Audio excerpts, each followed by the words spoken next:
The demand due to population growth and increase #work from home leads to an exponential increase in electricity usage. There's an increasing need to improve power transmission efficiency and enable renewable and diversified energy mix.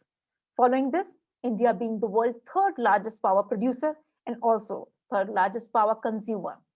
How the Power Ministry is managing the humongous power distribution network using its policies for implementing far reaching reforms in the power distribution sector through the implementation of new tech initiatives.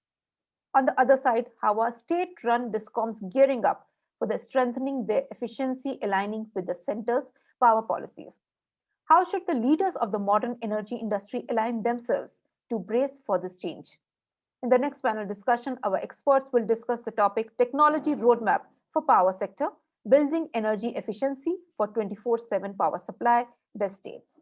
I would like to invite Arpit Gupta, Assistant Editor, ET Government, to moderate this panel discussion.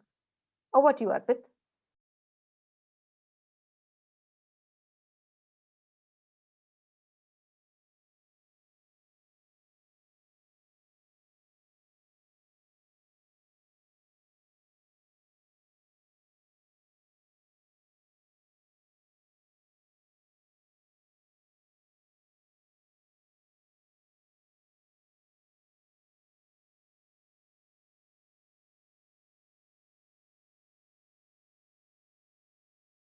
Dear viewers, ladies and gentlemen, on behalf of ET Government, the Economic Times, I welcome all our guest panelists. Respected all, it is indeed a great pleasure to meet and have you in today's panel discussion titled Technology Roadmap for Power Sector, Building Energy Efficiency for 24/7 Power Supply. I am joined by eminent administrators and leaders in the energy sector.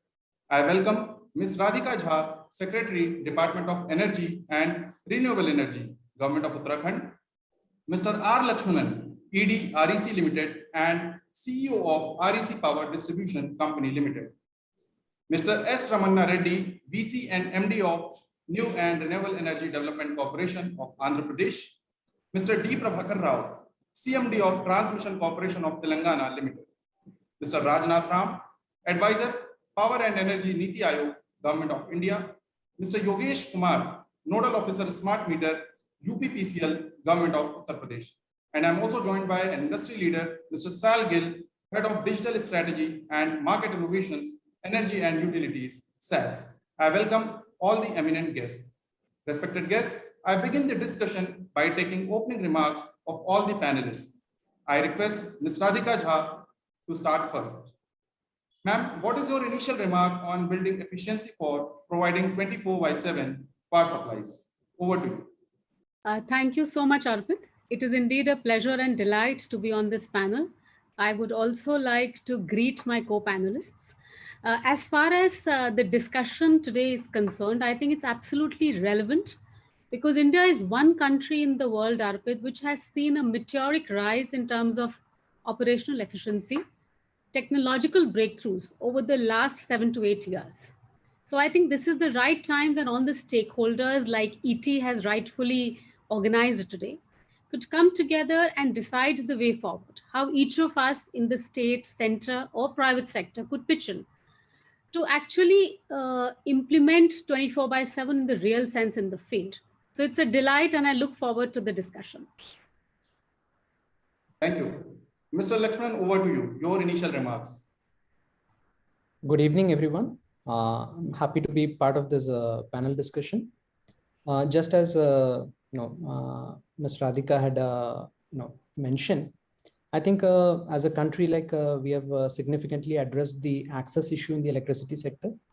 But I think going forward, there's a lot more to do on the quality and reliability front, where I believe technological interventions in terms of smart metering, smart grid is very critical going forward.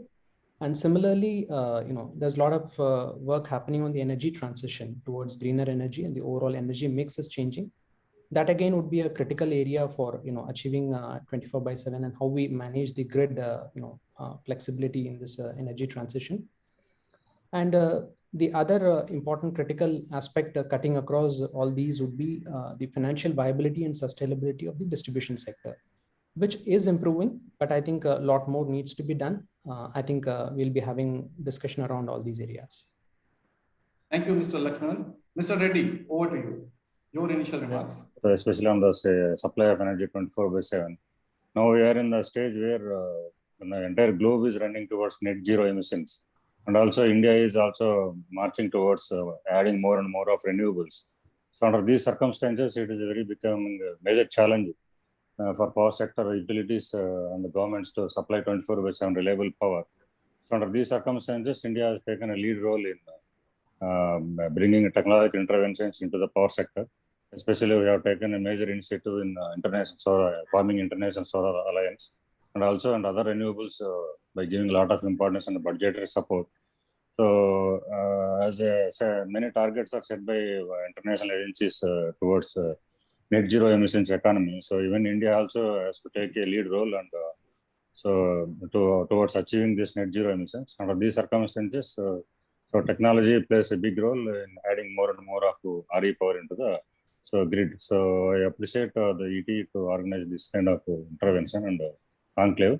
So I'm happy to be part of this discussion. Thank you. Thank you. Mr. D. Prabhakar Rao, your opening remarks. Good evening, all panelists. It is my great pleasure to join this panel discussion. You know that energy sector, it is complex as well as dynamic. Fortunately, we were recovering a lot. But unfortunately, this pandemic COVID-19 and the subsequent this second wave has impacted because it is mostly about the distribution, financials of the discoms to a large extent. And there is an average fall of nearly 20% in energy demand, especially among the commercial and industrial categories. The developmental works of capacity addition, whether it is in generation sector, transmission and distribution, they have come to a grinding halt. So it is the time for us to awaken and supply power, satisfactory power supply throughout the country. Thank you. Now I would like to take opening remarks from Mr. Rajnath Ram. He is advisor of NITI Aayog Government of India. Over to you, Mr. Ram. Thank you, Economic Times, for inviting me here. And good evening to all the eminent panelists here for this very pertinent topic of building energy efficiency to ensure 24/7 power supply to all citizens for the country.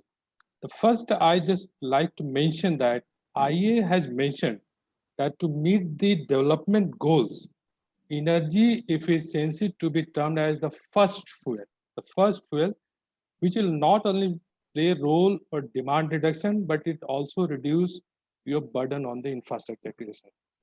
So I'm happy to be part of this discussion and greatly appreciated that this topic is a discussion for today. Thank you, Mr. Ram. Mr. Yogesh Kumar, Nodal Officer, Smart Meter, UPPCL. Over to you. Thanks, Arpit. And good evening to every person of this webinar. Today, it is important for 24/7 supply that we need to intervene higher technology systems so that every energy point, every unit of our system is utilized properly by way of utilizing smart metering that UP is already installing a smart meter project, and other way to minimize the leakage. That is minimize leakage and to give the correct bill to the consumers. This is the basic aspect to conserve energy side by side satisfaction, and by this way we can give the 24/7 supply to the all customers with minimum infra. This is the way. Thank you. Mr. Gill, over to you. Hello, everyone. My name is Sal Gill. I'm actually joining from the United States, so I can say good morning or good evening, depending on how you want to take it. And thank you, Economic Times, and to the esteemed guests and panelists on this very important topic here. Look, the energy industry is on top of mind of every government right now. I can speak on behalf of the United States, where we're seeing actually a confluence of three major things. One is public policy. So we have a new administration that joined, started in January, and they've actually set, the Biden administration, they've actually set climate change as one of its four major priorities. And at the heart of climate change is the electricity sector or the power sector. Then the second major confluence or driver is the technology piece. We're seeing rapid decrease in prices of solar, of battery energy storage, which is going to be critical towards any energy transition and grid reliability that's going to be needed as the world moves forward towards a more clean and green energy world. And then lastly, it's the values piece. And that's where we're seeing a continued interest in trying to solve the challenge of a global increase in temperatures. And we've seen what that may mean from different scenarios. And I'll be happy to share some of those in the panel today. And Arpit, thank you so much. And I'm looking forward to this. Thank you, all of you. Great inputs. And I think you all have set the great context to the topic for the further discussion. So I'll again go back to Ms. Radhika from Government of Uttarakhand. Madam, the Uttarakhand government considers science, technology, and innovation to be excellent vehicles for developing the national knowledge economy. And towards that, the state is investing. As part of this, your state has been encouraged to take a leading role in the development of renewable energy sector, in line with the guidance of the Ministry of New and Renewable Energy, and conduct a platform for the promotion of energy conservation. How your plans are shaping up? Over to you, ma'am. Okay, thank you so much, Arpit. Uttarakhand state, it's a small Himalayan state, but it is catapulted and aspires to be the first green state in the country. So we are in the Himalayan belt. We have a lot of renewable, which we want to harness, whether it is hydro or it is solar. And there are three things which Uttarakhand government actually focuses on. And like my other co-panelists would agree, would be, reach, reform, and renew. So reach, we have already reached, in terms of our electrification. Reform is the operational efficiencies, which other panelists are also going to talk about. But what Uttarakhand government wants to focus is on renew. And that is when I talk of renew, the green power, the renewables. And I want to introduce how government of Uttarakhand has taken innovative steps, So whether it is the hydropower sector, where we have focused on small hydropower in a big way, where we have introduced how prices could be reduced, how we have talked about solar farming in the hills. India has taken a big leap by doing the International Solar Alliance, and we have made a world pitch in that regard. Now, Uttarakhand government has gone for solar in a big way. It has become an integrated model of solar farming across our Himalayan terrain, the hills, where economic activity has been catapulted by this. So what we've done is we've done solar, and beneath it, we are doing agriculture and allied activities to actually fulfill the dream of doubling farmers' income and doing it the green way. And the most innovative step which Uttarakhand has taken in the recent time is generation of power from pine needles. If I have time during the course of this panel, I'm going to explain how pine needles, which were detrimental to the environment, leading to forest fires, we have now introduced technology to generate power from pine needles, make briquettes from pine needles. Even we are planning to do biofuel from pine needles. So we have a small team in the renewable vertical of ours, but we are putting in all our efforts to learn from the best practices. And this idea of generating power from pine needles has actually been received very well across the state and even internationally. ADB has labeled it as a best practice. We already have 7 plants which are up and about. So in terms of innovation, there is a lot of things which we are doing in the RE sector. And we can talk about that as we go through the panel discussion. But this is one thing where we want to renew by way of green energy and livelihood generation. So power should not be seen in isolation. Power should be seen as the biggest driver, not of economy, infrastructure, but also of livelihood generation. Uttarakhand government is doing decentralized power generation by involving the local community. And that's going to be the forte. And I'm sure world is going to follow this example, how we'll do decentralized livelihood and green power together. This is, I think, an excellent initiative, which we can discuss later. We can cover this in the later part of the discussion. Thank you for sharing these valuable inputs. Now, I would ask Mr. R. Lakshmanan. The Government of India announced an outlay of rupees 3,05,982 crore for a revamped reform scheme for struggling state power distribution companies in India. The scheme will aid DISCOMs for infrastructure creation, including prepaid smart metering and feeder separation, upgradation of systems tied to financial improvements. As a Navratna company, how do you see your role in this scheme? Over to you. Thank you, Arpit. Subsequent to the budget announcement, REC as a nodal agency for implementing the scheme on behalf of Ministry of Power, we have started working on the guidelines preparation, which is the first step as to how the scheme would be rolled out. And this scheme focuses on primarily the distribution sector to ensure that we have a financial sustainability and viability in the sector. The overall objective is to, it has 3 objectives. One is to improve the quality and reliability of the power supply. Second is to bring down the AT&C losses to 12 to 15% and reduce ACS ARR gap to close to 0% over the next 4 to 5 years. And in this scheme, what is being tried is to incorporate the learnings from the earlier schemes that pure infrastructure schemes or a standalone reform scheme will not work. So what we are trying to do is combine infrastructure works for loss reduction and system strengthening with reforms. So there is a set of preconditions which puts responsibilities on the state government. As we have seen, there are 3 critical players in the distribution sector. One is the state government, second is the distribution company, and third is the regulator. So in this scheme, we are trying to build conditions which the state has to meet, the regulator has to meet in terms of giving timely tariff orders and true-up orders, which we have seen has been delayed in the past. And similarly, in terms of the state's responsibility, there are conditions towards ensuring timely payment of dues to the DISCOMs, subsidies to the DISCOMs in time.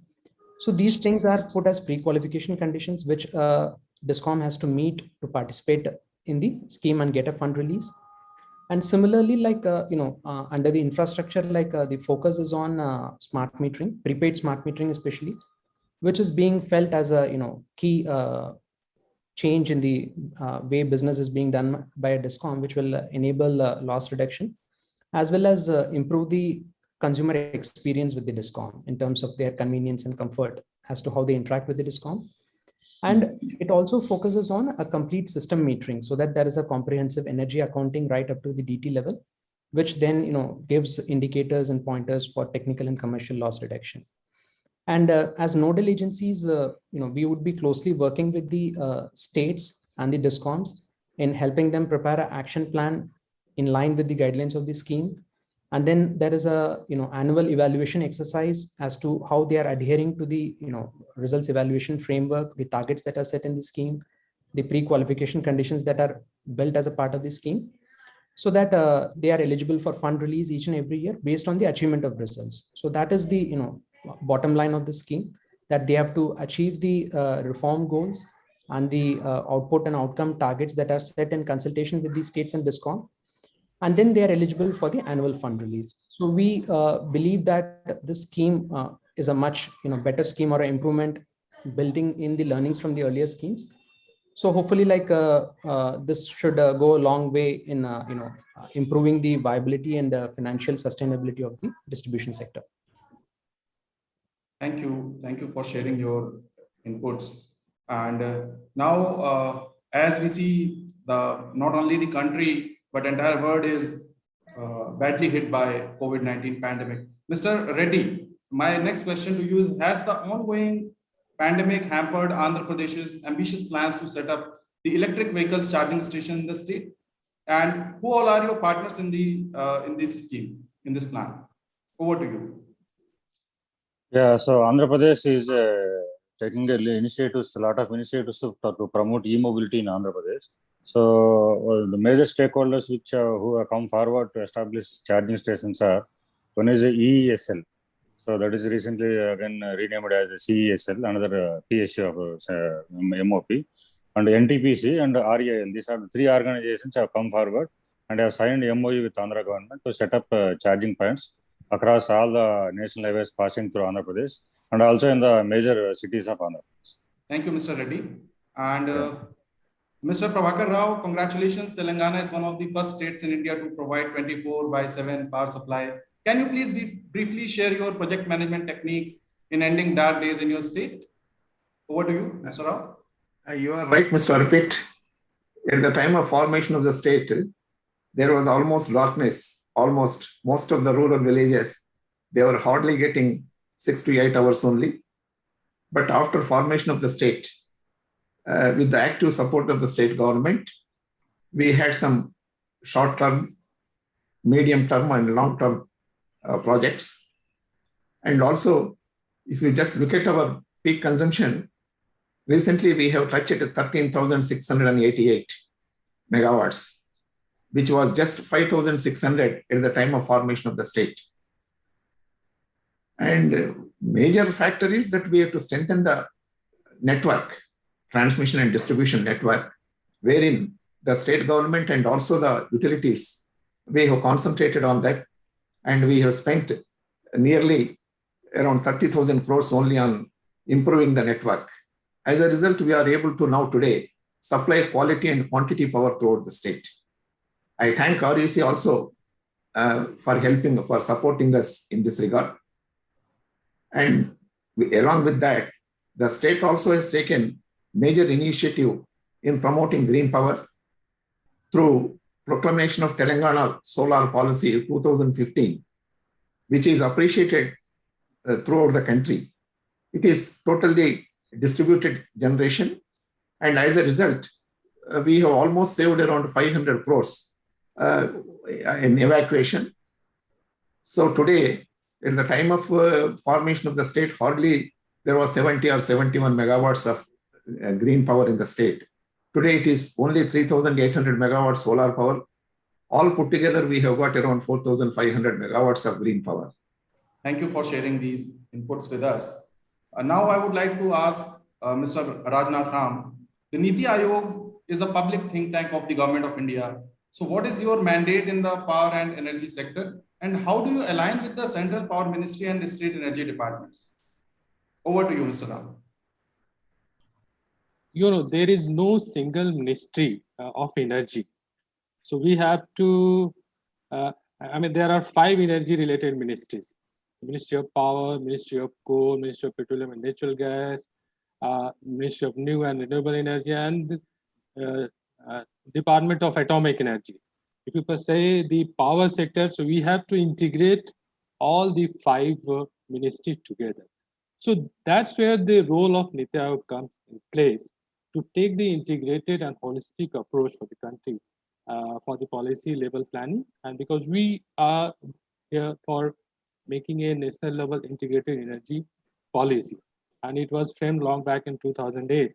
And in 2015, we were mandated to work for the new national energy policy. So that's where the role of NITI Aayog comes.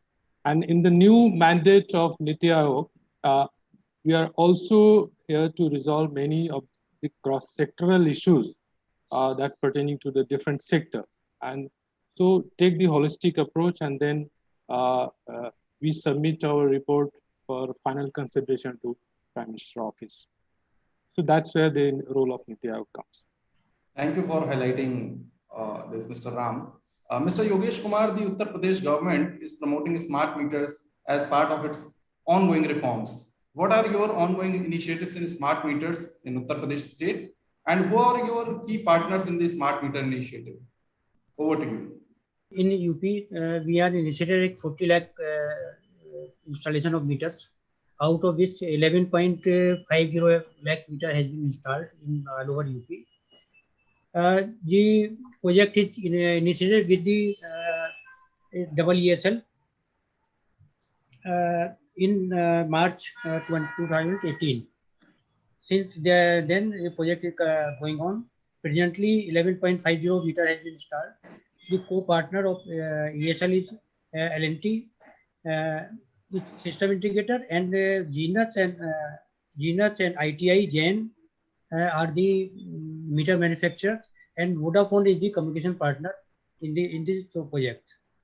The basic whole project is on OPEX model. Presently, in OPEX model, we are giving the 85.95 paisa per meter per month rental without GST to the ESL for this project. By this project, basically, UP is going to improve the service conditions to the consumers as well as supply conditions by the virtue of the correct billing. Basic problems of the consumers is in all over India is that he is not getting the correct bill. So by smart metering, the reading of automation is received to the system, and automated bill generated is given to the consumer at the very specific time.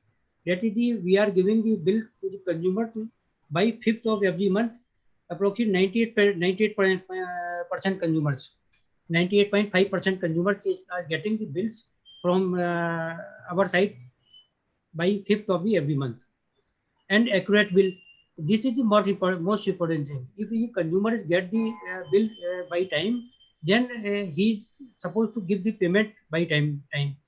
So presently the billing efficiency is 95.5%, and by this we are getting the turn up to 70% by monthly turn up, and if we are going to check the 3 monthly turn up, that is going to be 95% approximately.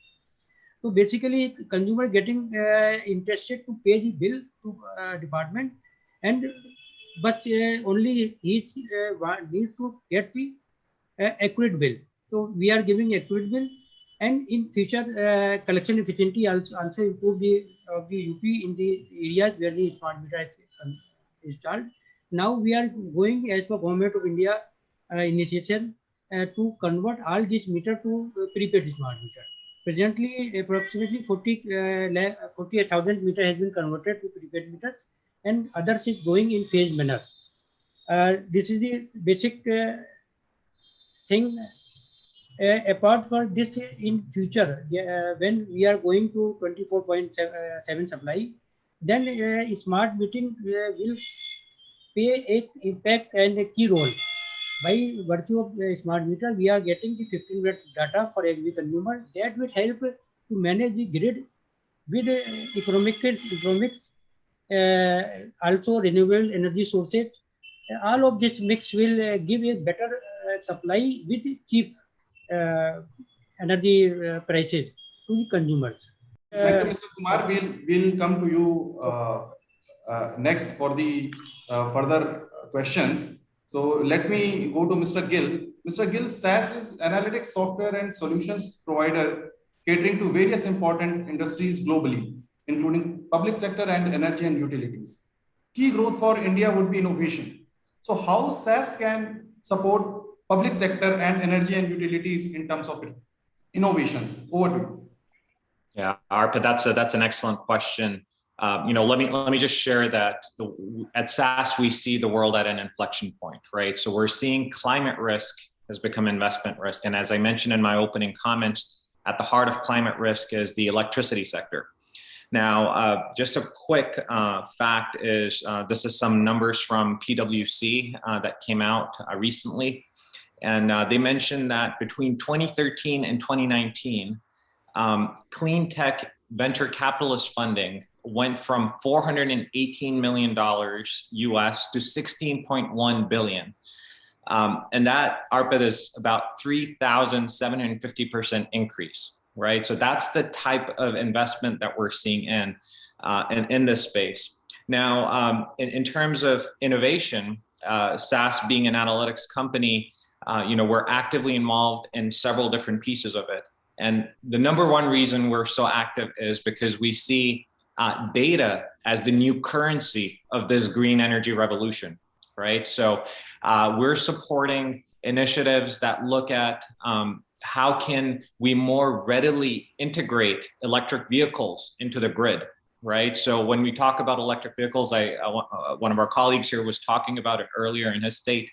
We need to understand what the vehicle charging patterns are going to look like. How will a consumer of an electric vehicle charge their vehicle throughout different times of the day, right? And there's a lot of behavior, there's a lot of data that's associated with it that could be decomposed and deconstructed to understand how the grid, the electricity grid, may react to it. And likewise for some of the other major initiatives, I heard Ms. Jha talk about wildfires.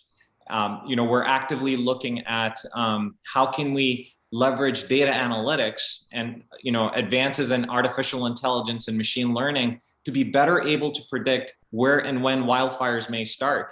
And wildfires is also a huge issue in the United States. In California, we've had a recurring over the last few years that's been an issue. And at the heart of the wildfires issue is the electricity grid. So again, we're looking at how can we unleash the power of artificial intelligence, machine learning, computer vision, and all in the realm of analytics to more efficiently secure this green future for our world. Back to you, Arpit. Thank you, Mr. Gill. And now I think I'll again go back to Ms. Radhika Jha. She wanted to talk more about the livelihood opportunities being created by the Renewable Energy Department of Government of Uttarakhand. So, Madam, the Uttarakhand Renewable Energy Development Agency was established way back in 2001 exclusively to promote renewable energy sources, for which the state has tremendous potential, as you were explaining in your first question. So what has been your experience in promoting renewable energy sources and what have been its outcomes? Over to you. Thank you so much, Arpit. I just want to put the whole picture together. When we are talking of technology, normally we focus on DISCOM's operational efficiency or initiatives made in the transmission sector. But what we miss in the whole chain is integration. So the first thing, before I go on to talk about renewable, is that in Uttarakhand, we integrated both the ministries together. We said renewable and power is one. We cannot see power without renewables. So we integrated them and made them into one ministry. Then we also had a RE cell, which we made at our distribution companies level, so that any requirement of grid reaching out would be handled immediately, because evacuation and reaching to small decentralized places is a huge problem, especially in the hills. So having said that, if we were to see the continuum, whether it is generation, transmission, distribution, or RE, it all has to be integrated with technology. Uttarakhand government, what we have done is, without going into a lot of capex investment, Arpit, and also my co-panelists would agree, we talked of innovation. And that's where our renewable efforts came into the picture. And I would appreciate what Mr. Gill was also saying, and I keep hearing in the international news about how wildfires actually devastate environment to such a large extent. So what we did in UREDA, if you were to see, we have 3 segments. Hydro, we promote in a big way, Arpit. We big way because we are endowed with immense hydropower potential. And I'm increasingly saying that when we talk of operational efficiencies, we somehow miss on hydro. Whereas that is the only thing which is absolutely required for grid stability. Solar, till the time battery becomes reasonable and easily available at a price which is affordable, we will always need hydro for grid stability, small hydro or large hydro in times to come. So we in Uttarakhand have focused on large hydro. We are already at 4,000 megawatt, which we've exploited. We are 2,200 underway. We are focusing on small hydro, which is more environment friendly, because we have a lot of concerns about hydro in terms of environment issues. So we are focusing on hydro, ensuring that the tariff is not high, so project cost is not escalated. So while one hand we focused on hydro, second of course is on solar and pine needle, which I have talked of earlier as well. Now solar farming is something which we have taken to the community. I would also like to urge my other co-panelists, power is seen as a niche sector, like infrastructure where all these people are going to talk about it and it is at the big level. No, we have to take technology interventions renewable to the people at large. And somewhere I think Uttarakhand has managed to make this leap where we have taken technology, renewable innovation to our people, saying, okay, if you were to put solar, you can do solar farming, you can do, aromatic plants beneath the plants. You are going to earn 8 to 10,000 even by doing a very small plant. So what we have done is we have involved people in our drive to promote renewable. So decentralized we have done.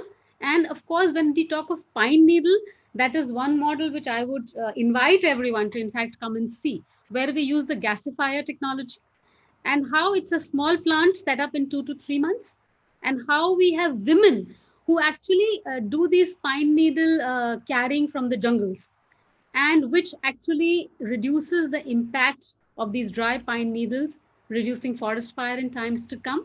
How we have that livelihood generation and green power simultaneously. So for us, the focus on renewable, Arpit, has been to involve people, take it to the people, make it decentralized, and let people talk of power. Mostly people are resistant to technology, saying, okay, some smart meter is going to come, my bill is going to increase, I will not be able to dodge the system. No, let us take even technology, renewable to people. So my take on the whole issue is integrate and take it to the people. Thank you, ma'am. And integration is really the need of the hour. So I would now take my next question to Mr. Lakshmanan. Sir, you lead a PSU, which is the nodal agency for implementation of Saubhagya, Pradhan Mantri Sahaj Bijli Har Ghar Yojana and Deen Dayal Upadhyay Gram Jyoti Yojana. These schemes are aiming at providing 24/7 sustainable and affordable powers to all households in the country. You are also entrusted with the responsibility of being the coordinating agency for rolling out Ujjwal Discom Assurance Yojana, which seeks to operationally reform and financially turn around the power discoms of the country. So what has been your experience in dealing with these highly ambitious schemes? So, the first, as a part of this journey where we started, so in 2014, as a country, it was taken as a challenge to electrify each and every, village that was left out at that point of time. And REC as a nodal agency was working very closely with the state governments and discoms, which were actually implementing the scheme on ground, which was the Deen Dayal Upadhyay Gram Jyoti Yojana. And there was a target of 1,000 days in which the remaining 18,500 villages were targeted to be electrified. And as a country, with all the states and discoms and all the stakeholders and the private companies which were partnering us in this journey, we could successfully achieve this target 13 days ahead of the target, before 1,000 days, which was the goal set in 2014. So in April 18, as a country, we could electrify, or we could take electricity to each and every village. And in this process, I think we had to improve the pace of execution almost 250%. If you see, from 13 to 15, we electrified as a country 5,200 odd villages. But then in the next 3 years, we electrified almost 18,500 villages. Just to quote, like in this process, like some of the key things which actually helped achieve the target. One was the Garb portal and the app and the Gramin Vidyut Abhiyantas whom we deployed, who worked very closely on ground with the discoms, which almost provided us real-time monitoring. And then there was extensive involvement of public representatives at every level. That also helped galvanize the efforts and bring in more transparency into the system. And where it was very challenging, the central government PSUs also supported, especially in J&K, Northeast, they supported the states in implementation. And finally, the far-flung villages, around 2,700 odd villages, were electrified through off-grid. But then the journey did not stop here. Once we electrified villages, it was, we realized that there are a lot of households. It's not enough to take the electricity to village, but then each and every household has to be electrified. So that led to a logical, subsequent program of Saubhagya, which targeted universal electrification of each and every household in the country. And that project again, was a huge success. In a span of 18 months time, we could electrify close to 2.63 crore households. And the International Energy Agency lauded the efforts of India and said that it was probably the biggest effort in terms of electrifying households anywhere seen in the world. And in this journey as well, like, there were a lot of innovations and initiatives which could make this journey possible, especially taking the electricity giving process to the doorstep of consumers. In this, like, village level camps were organized. And then the Gram Swaraj Abhiyan was launched in this, amidst this program, which could help us, ease out this process. And there was a lot of, awareness generation, so that like each and every household is aware that he is eligible for a connection. And this program bore the cost of the electricity connection to be given. So it was actually free for the consumers who were lifeline consumers. And coming to the last aspect, which is of Uday, which is basically like targeting the financial viability and sustainability. As a part of this program, the state government successfully took over 2.32 lakh crores of DISCOM debts, and this actually brought down the financing costs on the books of DISCOMs. And this also helped achieve 94% consumer metering and 100% of feeder metering. And further to that, the AT&C losses also came down during this period by close to 2.5%, though it was not what it was targeted by the program. But then, like, the key learnings from this program have been, built into the revamped distribution scheme, the new scheme that has been announced in this budget. So that is putting a lot of reforms, and the financial benefits that would flow out of the scheme for infrastructure creation, both have been, linked. So that is essentially, taken out of the learnings from Uday scheme. So I think these three programs have contributed to the power sector in a huge way in the last 4 or 5 years. Of course, like, we have also learned from these schemes, and Ministry of Power has built these learnings into the new scheme. So I think hopefully, like, we are moving ahead in this direction, which would probably like ensure more quality and reliable power, as well as financial sustainability for the sector. Thank you. And I think these schemes have been quite successful in achieving the vision of power for all. So now I would like to ask my next question to Mr. Reddy. Andhra Pradesh is trying to energize agricultural pump sets for optimized irrigation for the benefit of agriculture sector and its ecosystem. So how your plans are shaping up, Mr. Reddy? Initially, there was a program which was supported by central government. We have given around 35,000 of solar-based pump sets. So later on, after new government has taken over, now we have shifted our focus. Instead of giving agriculture pump sets, so now government has taken a decision, so purely to meet the agriculture power demand. So right now, government is supplying power free of cost. So government has decided to set up a major solar power plants and supply this power through the DISCOMs to the farmers. So for that purpose, we have taken land from the farmers on lease basis. It is a long-term lease, 30 years lease. So that farmer will get 25,000 per acre per year as the lease rent, which is additional income to the farmer. Which the land which is marginal dry land, which is anyway not suitable for cultivation because of scarce rainfall and lack of irrigation facilities. So in the 10 locations, we have taken land for establishing mega power plants. So tender was floated, and we have the process is going on. So to select the bidder. So initial phase, we are going with 6,500 megawatt of solar power plants. So once this phase start commissioning, then we will go for second phase to establish balance of 3,000 megawatts. All put together, 10,000 megawatt, which is equivalent to meet the agriculture power demand. So this is the strategy of Andhra.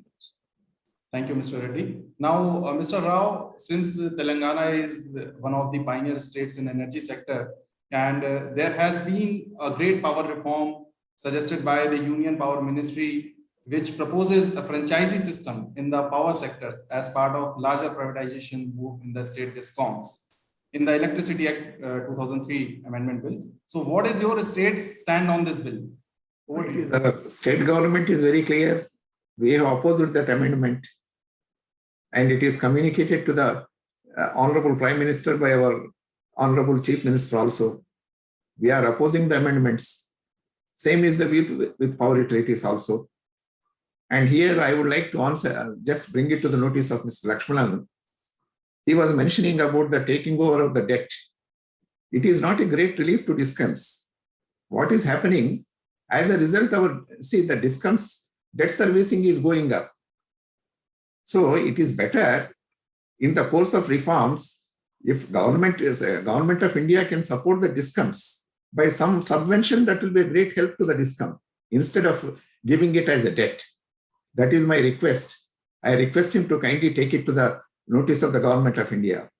Second, to make discoms viable, see, discoms shall be made to recover the cost. Unfortunately, that is not happening.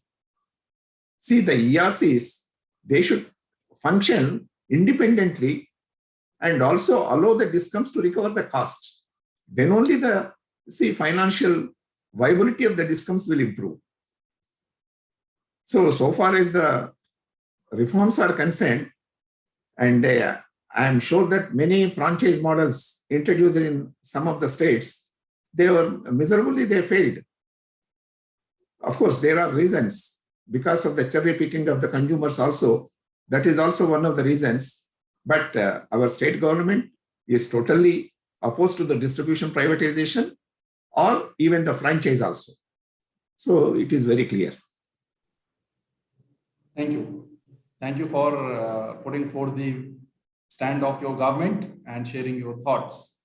Mr. Ram, some of the issues leading to the power deficit situation in the country include shortage of fuel, high aggregate technical and commercial losses, then a differential tariff structure and delays in tariff revisions. So how do you describe this situation when we talk about high ATC losses arises due to tariff effect, ability of distribution companies to buy power supplies to the consumers, etc.? Over to you. Arpit, in fact, I would just like to reiterate a point here that discoms is the main link among the entire value chain. If discoms are not strengthened, it would be very difficult to sustain this power sector in a very great manner. The financial viable discom is not only critical, but it's also for the stable power and as the economy as a whole that's required. A number of discoms are running into the financial as well as the infrastructure challenges. And these challenges not persistent even before the pandemic has posed another problems, but even before the pandemic has affected significant issues related to the losses as well as the infrastructure bottleneck, etc. Government has been trying from their level to somehow come out with the various schemes and revive this discom sector. But what more needs to be done is to somehow be given discom more autonomy, and some of the aspects like the reducing the average cost of supplies and average revenue realization. If that is reduced and discom should make some plan for that, and sooner it is done, better the result. So every discom should must prepare a roadmap and phasing out the gap and reduction of cross subsidy, and any subsidy let the government, state government decide from their own pocket, and the sector should not be cross subsidized. That's one aspect, because it's not only affecting our production from the industry, but this also reduces our export competitiveness. So let true cost be built in that. Let's increase metering, achieve the goal of 100% metering, capture all sort of data. That's the important aspect needs to be highlighted here, that we don't capture the entire data for the entire value chain. Data related to the industrial consumer, even with the agriculture consumers or all sort of consumers their data must be captured, because this is the critical point from where your actual planning starts. Unless you tap that, it would be very difficult. With regard to infrastructure, certainly you have to look for a state-of-the-art, bringing all artificial intelligence, all IT-based enabled infrastructure, and let also inbuilt the time of the day and the time of use tariff. I mean, that certain aspects needs to be clearly highlighted. And I'm glad that Mr. Prabhakar has put a very right question. And the infrastructure is the one aspect where I think a lot needs to be done, and that only can help the sector to grow. They have spent 30,000 crore to build their infrastructure, and they have make the 24 and they have become the successful model. So these are the issues that I think we need to address properly to bring the DISCOM into a better shape. Thank you, Mr. Ram. Mr. Yogesh Kumar, you were explaining how well UP government has implemented the smart meter scheme. The smart cities in Uttar Pradesh are also promoting smart meters as part of their ongoing smart projects. Is UPPCL part of the schemes of state smart cities somewhere directly or indirectly?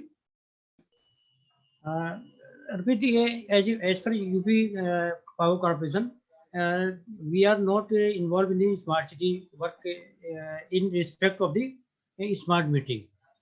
We are converting the normal meter to smart meter by our own funds. This is the position of UP. So the other work apart the line conversion etc. are also the different schemes of the government of India in which we are doing the work of the electricity, not in smart metering projects. Any timeline set by the government? For which smart metering project? Yes. Timeline, actually we have to complete the project in 3 years by the smart metering project, but due to COVID and other technical glitches that were found in the MDM and HCS, the project has been accelerated by the due date. So maybe after starting of work, maybe middle of the next year or the next end of the next year. Mr. Gill, after listening to all the panelists, if I ask you, Indian public sector is focusing on self-reliant, more under Atmanirbhar Bharat as part of local initiative. What is your response on behalf of SAS on supporting it and working on it? Yes, another great question, and I really enjoyed the discussion. Mr. Rajnath made some excellent comments on the importance of distribution utilities or DISCOMs. I'll just add that for any nation to be or to even look at self-reliance or getting to that stage, they really need to focus on the electricity sector, right? If COVID has shown us anything, if you look at the vaccines, right, they have to be stored at a certain temperature, depending on the vaccine that's in consideration. And in terms of the overall importance within the electricity sector, I too would stress that for any green revolution or solar panels to be included or energy storage to be integrated or even electric vehicles, the weak link is the distribution part or the DISCOM part. And there needs to be a continued reinvestment into that sector, else a lot of these other policies can crumble, as rightly said by my esteemed panelists. I would also add that SAS is looking at supporting this initiative from various ways. One such way that we're really working with governments, federal and state, as well as utilities, both government-owned as well as private sector-owned. We're looking at how can we help our utilities understand where do they actually need to invest the money, right? So as an example, it may be the case that the government or state or even the actual utility has a particular renewable target that it needs to meet. In the US, we're looking at, some states looking at 100% renewable energy by 2030, right? But what does that actually mean in terms of where do I need to put my money, right? And again, we see analytics as the critical catalyst to help us uncover where actually should we spread the money. And we do that by understanding weaknesses on the existing distribution grid, as an example. I would argue that we can say the same for the transmission network as well. And then once we leverage the power of predictive and prescriptive analytics, we can actually tell, for instance, where the transformer may fail or where an arrestor may prematurely fail. So it becomes it becomes a really interesting value proposition, like some of my colleagues were saying earlier, to really look at data. Another thing that we're noticing is this data sharing concept really taking hold in many parts of the world, where central organizations or central state or federal organizations are looking at creating data repositories of transmission distribution infrastructure points. So, looking at GIS data or looking at data reliability data and doing it for a large geography, so you can really understand what's happening on the grid. We're also very, very excited about our investments in India. We see some amazing initiatives coming out of the country. We have invested heavily in the R&D sector in India. And we were just recently awarded the Make in India certificate. So in terms of our efforts to support the self-reliance initiative that India has started, we're actively looking at ways to support it. We're already doing that. And, we see this as a great opportunity for all the sectors, all the key stakeholders, all the way from, let's say, a company like Tata, who's looking at EVs and stuff, all the way to the governments, and, truly work together with this entire ecosystem. Because we feel that the common denominator amongst this entire ecosystem of stakeholders is data. And that's where we come in. Back to you, Arpit. Thank you, Mr. Gill. And I would like to just tell you that this is why India is becoming a preferred investment destination. And we are getting a lot of investment from foreign countries. So before summing up, one last round of questions to all the panelists. Please be crisp, as short as possible. So my last question to Ms. Radhika Jha, ma'am, going forward, what are your priorities? What is your technology roadmap in order to build efficiency for 24/7 power supply, and your concluding remarks? Over to you. So the circle is full now. When Mr. Gill talked of data, I talk of people. And when we talk of technology, we have to talk of people's perception. So crisply, if I were to say, it is very important when we talk of technology data, we have to understand people's perception. We have to ensure behavioral changes so that technology intervention is accepted by people for their own benefit. What happens? People see that, there is a mobile telephony revolution which has happened in India. You pay for what you use. But people in our country see power as we see subsidized health services, subsidized fertilizers. We see free education for all. So there we need a good behavioral understanding how we take technology to people. So my take on, to sum it up all will be to change people's perception behaviorally and take it as a win-win situation to people at large. That is when the trickle-down effect would actually happen. And thought leadership in the segment, in the sector demands this. So I, of course, have been talking of integration, innovation, and renewables. But finally, technology for the people. So people demand technology rather than governments pushing for it. So that's where I think my co-panelists would also agree. And I think all of us together could work to achieve that goal. Thank you, Arpit. Thank you. Thank you, ma'am, for sharing your thoughts and expertise. Now I would go to Mr. Lakshmanan. Mr. Lakshmanan, going forward, what are your priorities for the current fiscal year for REC and RECPDCL? Over to you. Thank you, Arpit. As far as REC is concerned, I think one of the key priorities would be the Atmanirbhar Bharat Abhiyan, under which the liquidity infusion scheme, through which, as a part of this current COVID crisis, we have been able to support the distribution sector. In the last financial year, we could support to the tune of 78,500 crores, REC and PFC together. And there is a balance of around 25,000 crores worth of disbursements, which we expect in the current financial year. So that will be one key priority, working with the states and discoms. And second is, as a part of our regular financing activity supporting the entire power sector value chain, we are looking at annual disbursement target for the current year of around 70,000 crores. And apart from these, as a part of the participation in the Ministry of Power's key national programs, one would be the revamped distribution scheme, which we initially discussed. I think our key responsibility would be to roll it out in the current year.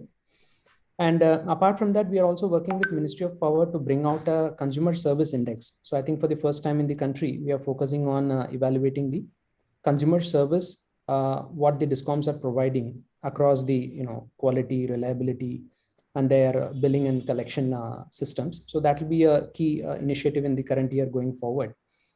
And on the RECPDCL, which is a subsidiary of REC, there we are looking at morely towards the implementation side, the power sector, where we are able to support the utilities.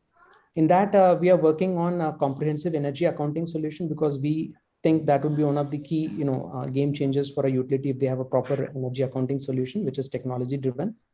And we are also into smart metering implementation in J&K and Chandigarh. We are looking at more states, probably Bihar and other states going forward. And we are also entering into the distribution franchisee segment. We are starting with Meghalaya, and we are also in talks with UP. So probably like that is another area where we are looking at where we can partner with the DISCOMs and then bring in more value in terms of reducing the losses and improving the quality and reliability. So I think these would be the key areas where we are focusing as REC and RECPDC in the current financial year. And thanks, Arpit. Thank you, Mr. Lakshmanan, for sharing the future plans of REC and RECPDCL. Mr. Reddy, Mr. Reddy, what are your plans for the current financial year? So as I earlier mentioned, we are going ahead with construction of 10,000 megawatt mega scale solar power plants to meet agriculture demand. That is one key area. Another thing what we are planning is we are going ahead with construction of pumped hydro storage power plants.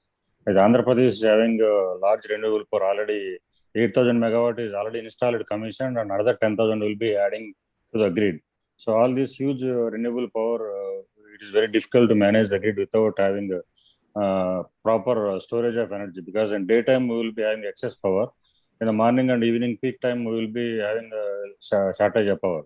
So for that, we are going ahead with construction of pumped hydro storage power plants in 7 locations. Of the total capacity will be around 6,300 megawatt. So towards that direction, we have already initiated the process of making DPRs for all these 7 mega pumped storage power plants. So we have requested Government of India also for some kind of central financial assistance to these pumped hydro storage power plants, because these require huge financial resources. So state government alone may not be able to build such a large scale plants. So these are the 2 key megas projects undergoing currently in Andhra Pradesh. Thank you. Mr. Rao, out of Telangana's demand of 12,000 megawatt energy, how much are you able to generate with the state? And what are your priorities for this 2021 fiscal? See, at the time of formation of the state, our total capacity was 7,700 megawatts. Now it is 16,250 megawatts. So almost we have added 9,000 megawatts in the last 4 to 5 years, of course, inclusive of renewable energy. And one more project, we are also putting up one ultra mega project of 5 into 800 at a place called Yadadri. And that we would have commissioned by the end of this year or next year. But for this pandemic, most of the labor they left, and it is likely to be delayed. So as a result, today our own capacity is around 2,440 megawatts. We have got the hydel, and 4,000 megawatts we have got the thermal capacity. And in addition to that, 2,700 megawatts from the central generating stations. So apart from that, our own state, Singareni Collieries also, they have got another 1,200 megawatts total. And we have got a IPP also with SEMCOR, that is 840 megawatts.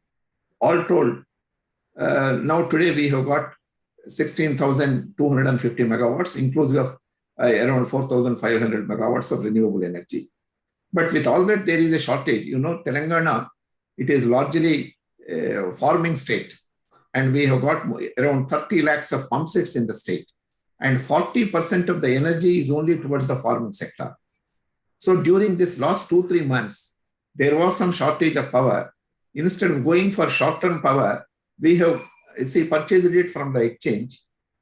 And that also helped the distribution companies to reduce their power purchase cost. So shortly, we will be commissioning that 4,000 megawatts at Yadadri. And NTPC also is putting up exclusively for the state of Telangana, 2 into 800. They are also likely to be commissioned in this financial year. So by the next year end, we will be almost self-sufficient. Thank you, Mr. Arpit.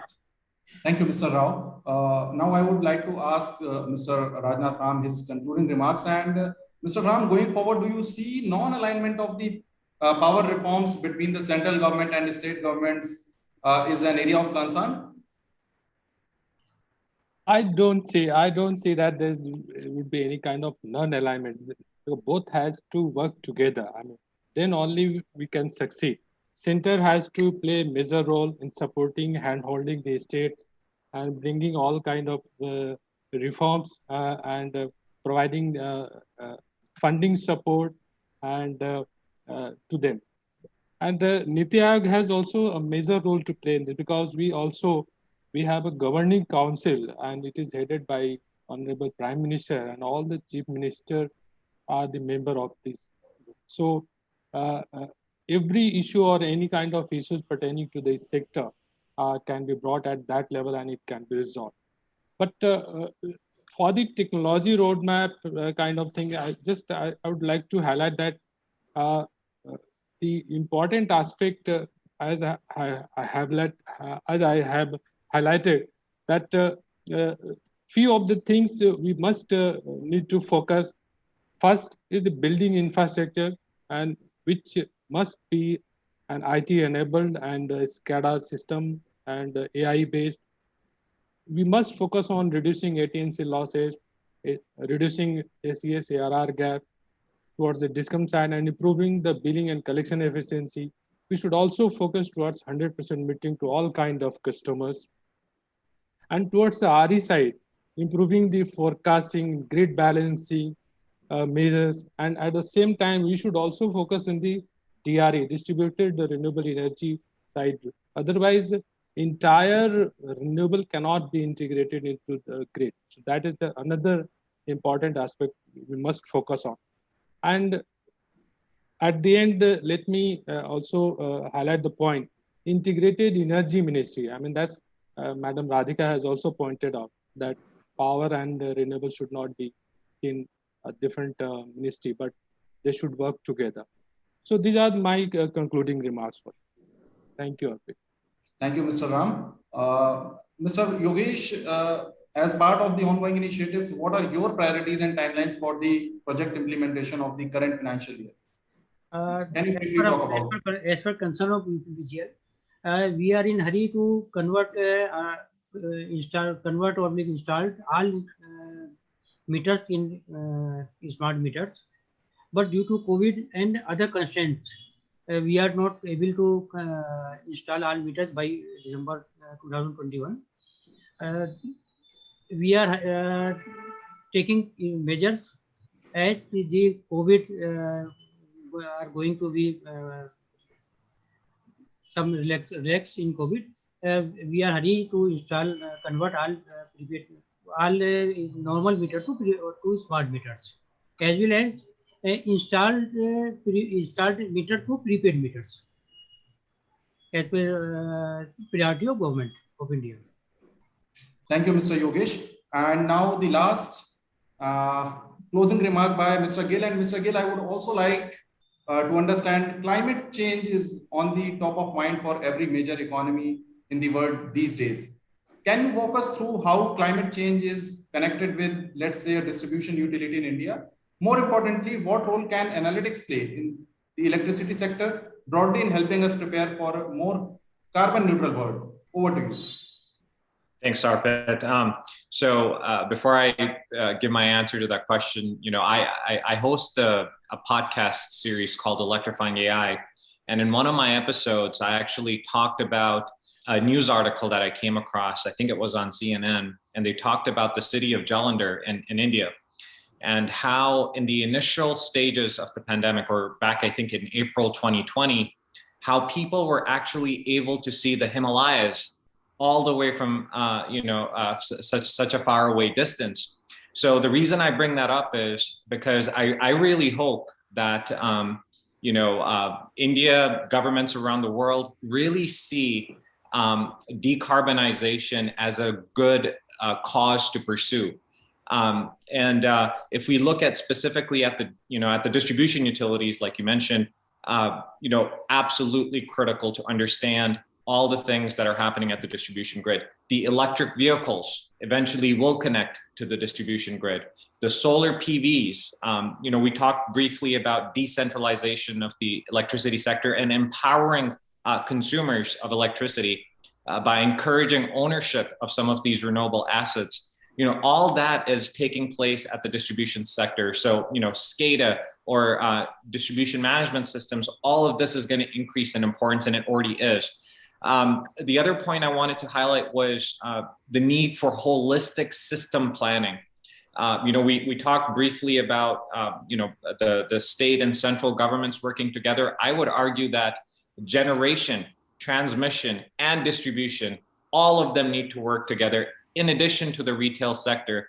And we're actually seeing a lot of movement in that regard as well, where the typical traditional boundaries between generation, transmission, and distribution companies is being broken up.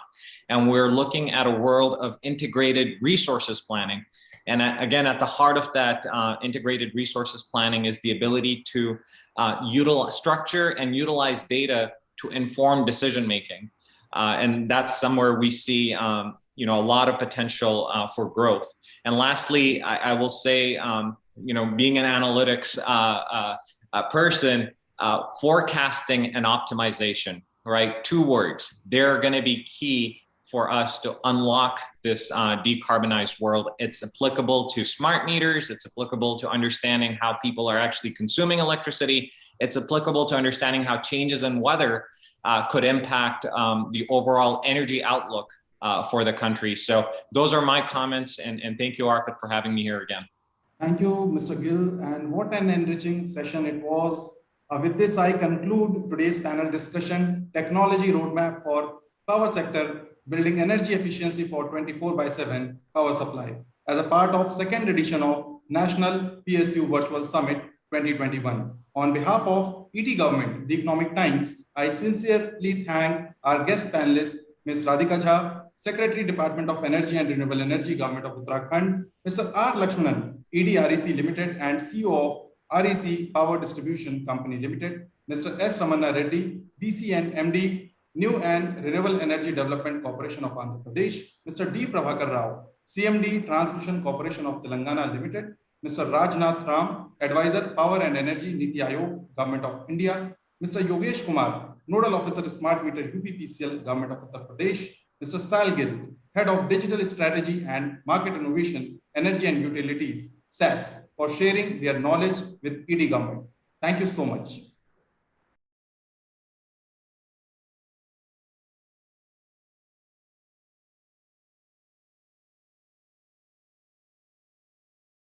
Thank you everyone for deep diving into the topic. Ladies and gentlemen, don't forget to share these learnings on social media using the hashtag ETPSU. Stay tuned.